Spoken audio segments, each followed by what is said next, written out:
Well, I just want to start by asking you the question that I get asked the most.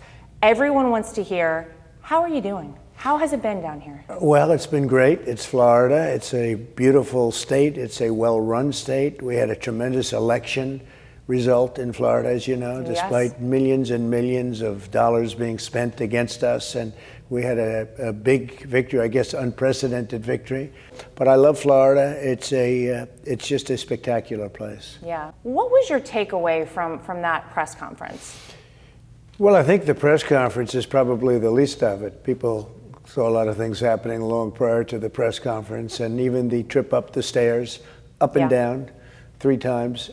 There were a lot of things are going on, so we'll see what happens. I hope he's in good shape. I hope he's okay for the sake of the country. Yeah. But I think people get it. And, you know, I think very importantly, the things that he said, and whether we debated or whether he just made statements, all of those things were not what he's doing.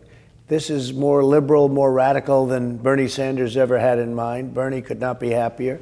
Well, you know, when you do speeches, you sort of know if you did well or not well or however it is. And I think I made my best speech, or certainly one of them, at West Point. And it's pouring, raining, beautiful but raining, and it's wet, and it was just a sheet of steel. No pleats in it, no nothing. And it was like an ice skating rink.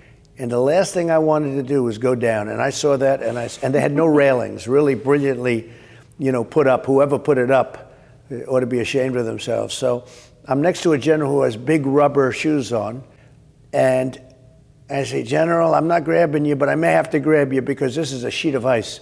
So I went down inch by inch like this. I should have just run down the stairs. You could have. They made such a big deal, and they never covered my speech. That was, I thought, one of the best speeches, and they never covered the speech. Never even discussed it. I didn't see it. All they do is they have me walking down inch by inch down this ramp. I said, the next time have stairs, please. And this guy falls down 3 times. He couldn't get up. The 3rd time, he didn't know where the hell he was. And it was not on the evening news, other than a couple of networks. Yep. But it wasn't on ABC, CBS, NBC, I don't think. And it got almost no coverage. It's incredible. Now, everybody got to see it because one thing, it gets out there one way or the other. But it was actually a pretty sad situation, if you want to know the truth. It was also sad from the standpoint that we don't have freedom of the press anymore. Yeah, well, that is for sure. I mean, I remember when Gerald Ford fell down the stairs. That was such a big deal. Well, actually, it helped ruin his presidency. You want to really know the truth. I think it was really, every time you see him, they show him now falling down the stairs. And with Biden, they don't want to show it at all. It is a dishonest media that we have. So we had, you know, 200 million people, I guess, or more. Mm-hmm. So everybody wants me to go in their site because the problem is they have sites, but they have no people.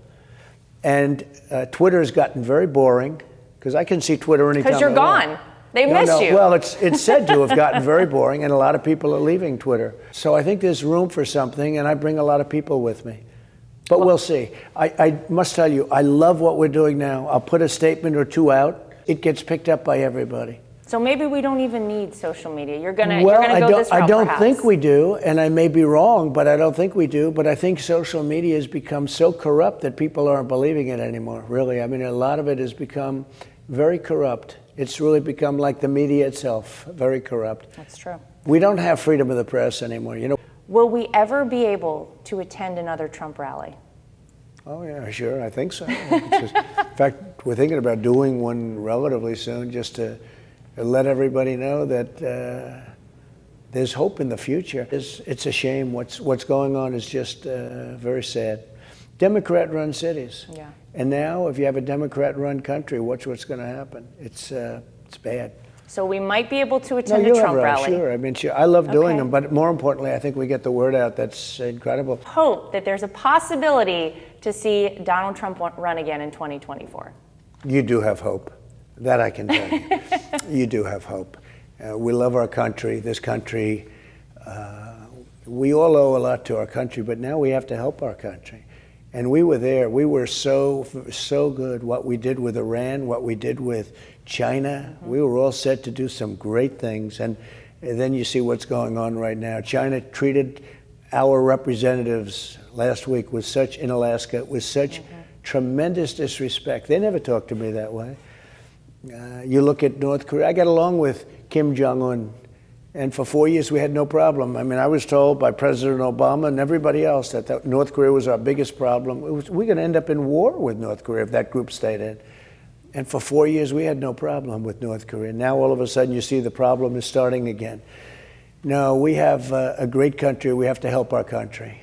And so we may see a Trump run again in 2024. Stay tuned, ladies and gentlemen. Well, I want to say thank you so much for joining us here. We are honored. You were the first. This is the first interview you have done on camera since you left office. Oh. I did call in a favor for this one directly from you. So Okay. Thank you for joining us. And we hope that you will come back soon. And we hope to hear from you on either a press release or a social media outlet very soon. Good. Thank you very much. Thank you. I'll see you in a little while.